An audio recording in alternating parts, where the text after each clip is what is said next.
அனைவருக்குமே வணக்கம். சற்று முன் கிடைத்திருக்கக்கூடிய ஒரு மிக மிக முக்கியமான செய்தி ஒன்று வெளியாகியுள்ளது. சற்று முன் உதயநிதியின் வாய்க்கொழுப்பால் பிரதமர் மோடி காலில் விழுந்த முதல்வர் ஸ்டாலின், இது மாதிரி வந்து பார்த்தீங்கன்னா செய்திகள் வந்து வெளியாக இருக்குது. சமீப காலத்தில் வந்து பார்த்தீங்கன்னா திமுக வந்து பார்த்தீங்கன்னா துணை முதல்வராக இருக்கக்கூடிய உதயநிதி ஸ்டாலின் அவர்கள் வந்து பேசியது ஒரு சர்ச்சை பொருளாய் வந்து மாறி இருந்தது இல்லையா. பிரதமர் மோடி அவர்கள் வந்து பார்த்தீங்கன்னா நீங்கள் சென்னையில் வந்து கால் வைக்க சொல்லுங்கள் அப்படின்ற மாதிரி உதயநிதி ஸ்டாலின் அவர்கள் வந்து பார்த்தீங்கன்னா நிறைய விமர்சனங்கள் வந்து செய்திருந்தக்கூடிய நிலையில் தான் பார்த்தீங்கன்னா இதற்கு பதிலடி கொடுக்கும் விதமாக 3 நாட்களாகவே இதற்கு வந்து பார்த்தீங்கன்னா மாறி மாறி வந்து பார்த்தீங்கன்னா சண்டைகள் போட்டுக்கொள்ளும் நிலை வந்து உருவாகியிருக்கு. பார்த்தீங்கன்னா திமுகவுடைய முகத்தில் கரிய பூசக்கூடிய அளவுக்கு தான் இப்போ சம்பவம் நடந்திருக்கு. பார்த்தீங்கன்னா இப்போ திமுக மீது வந்து 356 சட்டம் பாயப்போகுது அப்படின்ற மாதிரி தான் எச்சரிக்கை விடுத்திருக்கக்கூடிய நிலையில் தான் இப்போ அதிரடியாக உதயநிதியுடைய வாய்க்கோளப்பால் திமுகவுடைய ஆட்சியே கலையத்துக்கான வாய்ப்புகள் தான் இருக்குது. இந்த காலகட்டத்தில் தான் முதல்வர் ஸ்டாலின் திடீர்னு டெல்லிக்கு திரும்பி இருக்கக்கூடிய சூழ்நிலையில்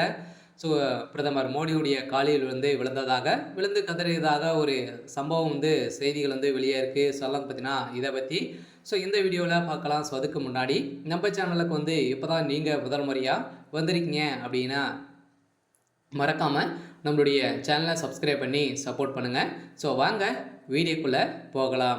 வந்து பார்த்தீங்கன்னா உதயநிதி ஸ்டாலின் அவர்கள் வந்து பார்த்தீங்கன்னா get out Modi get out Stalin அப்படின்ற மாதிரி இரு தரப்புக்கும் மோதல்கள் வந்து ஏற்பட்டு வந்திருந்தது. பார்த்தீங்கன்னா நீ சரியான ஆளாக இருந்தால் அப்படின்ற கெட் அவுட் மோடி அப்படின்ற மாதிரி வந்து சொல்லிப்பார் அப்படின்ற உதயநிதி ஸ்டாலின் கிட்ட வந்து பார்த்தீங்கன்னா அண்ணாமலை அவர்கள் வந்து பேசியிருந்த நிலையில் இரு தரப்பிற்குமே பாஜகவுக்கும் அண்ணா டிஎம்கேக்கும் பார்த்தீங்கன்னா நிறைய பிரச்சனைகள் வந்து உதயநிதி ஸ்டாலின் அவர்களும் வாக்குவாதங்கள் வந்து ஏற்பட்டு இருந்த சூழ்நிலையில் இந்த அவருடைய வாய்க்கோளப்பால் வந்து பார்த்தீங்கன்னா இப்போ உதயநிதி ஸ்டாலின் பேசிய சம்பவத்தின் அடிப்படையில் பிரதமர் மோடியுடைய காலில் வந்து பார்த்தீங்கன்னா முதல்வர் ஸ்டாலின் அவர்கள் தான் வந்து விழுந்திருக்காரு. வந்து பார்த்தீங்கன்னா காப்பாற்றுங்க அப்படின்ற மாதிரி இப்போ அதனால வந்து பார்த்தீங்கன்னா அந்த 1.5 லட்சம் கோடி எங்கே அப்படின்ற மாதிரி சுட கேள்விகள் வந்து பதிலடி கொடுக்கும் விதமாக தான் அண்ணாமலை குறித்து அவர் சமூக ஊடக வலைதளங்களில் பார்க்கிறோம்.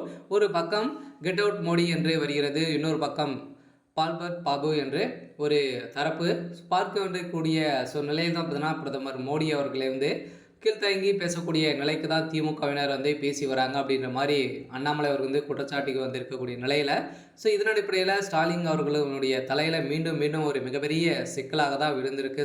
இன்னும் 24 மணி நேரத்தில் 356 சட்டம் அமலுக்கு வந்து வரப்போகுது தமிழகத்தில் அப்படின்ற மாதிரி இப்போ போட்டிருக்கக்கூடிய உத்தரவின் அடிப்படையில் இப்போ ஒரு நிகழ்ச்சியில் பேசிய உதயநிதி ஸ்டாலின் அவர்களும் முதல்வர் ஸ்டாலின் அவர்களும் பார்த்தீங்கன்னா மத்திய அரசுக்கு கிடைக்கக்கூடிய எந்த ஒரு வரி பணங்களும் வந்து கொடுக்க மாட்டோம் அப்படின்ற மாதிரி பேசிய ஸ்டாலின் அவர்களுக்கு தான் மீண்டும் அவருடைய தலையில் ஒரு மிகப்பெரிய இடியாக விழுந்திருக்கு. இதன் அடிப்படையில் கூடிய விரைவில் தமிழகத்தில் ஆட்சி கலைக்கப்படும் அப்படின்ற மாதிரி தான் பரவலாகவே பேசப்பட்டிருக்கு. இருந்தாலும் என்ன நடக்க போகுது அப்படின்றத வெயிட் பண்ணி பார்க்கலாம். இது மாதிரி செய்திகளை தெரிஞ்சுக்கணும் அப்படின்னா மறக்காமல் நம்மளுடைய சேனலை சப்ஸ்கிரைப் பண்ணி சப்போர்ட் பண்ணுங்கள். தேங்க்யூ.